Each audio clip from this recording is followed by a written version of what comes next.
एक लड़की थी।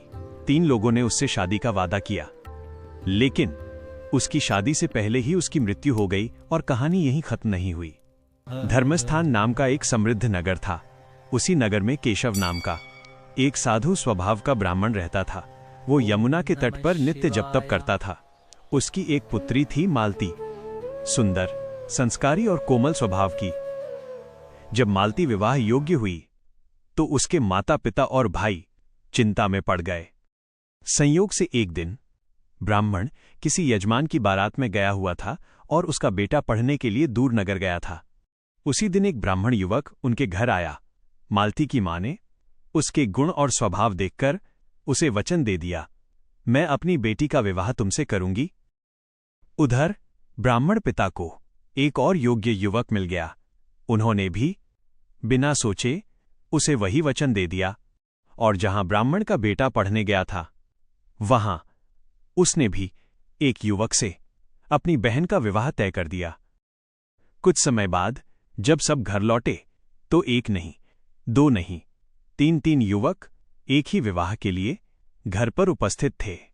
पूरा घर चिंता में डूब गया। कोई रास्ता नजर नहीं आ रहा था।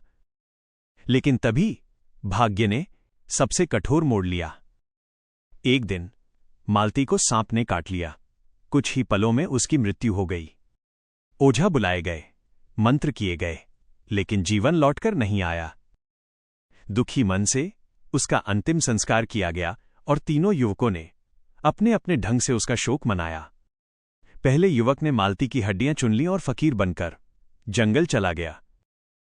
दूसरे युवक ने उसकी राख एक गठरी में बांधी और श्मशान के पास एक छोटी सी कुटिया बनाकर रहने लगा।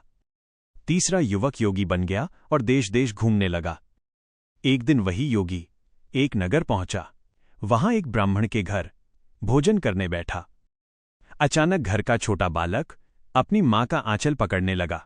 मां ने उसे झिड़का, मारा, लेकिन क्रोध में आकर उसने बच्चे को जलते चूल्हे में डाल दिया। बच्चा राख हो गया। यह दृश्य देखकर योगी भोजन छोड़कर खड़ा हो गया। तभी घर के ब्राह्मण ने एक पुरानी पोथी निकाली। संजीवनी विद्या मंत्र पढ़ा गया और बच्चा फिर से जीवित हो उठा। योगी सब समझ गया। उसने निश्चय किया, ये विद्या मालती को फिर से जीवन दे सकती है। रात में सबके सो जाने पर वह योगी वह पोथी अपने साथ ले गया और सीधा श्मशान पहुंचा। वहां बाकी दोनों युवक पहले से मौजूद थे।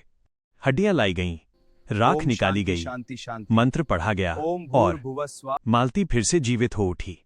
लेकिन जीवन लौटने के साथ ही एक और संघर्ष जाग उठा। तीनों युवक उसे पाने का अधिकार जताने लगे। काफी विचार विमर्श के बाद एक निर्णय हुआ। जिसने राख लेकर वहीं कुटिया में प्रतीक्षा की, जिसने मृत्यु के बाद भी साथ नहीं छोड़ा, वही उसका सच्चा जीवन साथी माना गया और मालती का नया जीवन उसी के साथ शुरू हुआ। कभी कभी प्रेम का अधिकार वचन से नहीं, त्याग और प्रतीक्षा से मिलता है।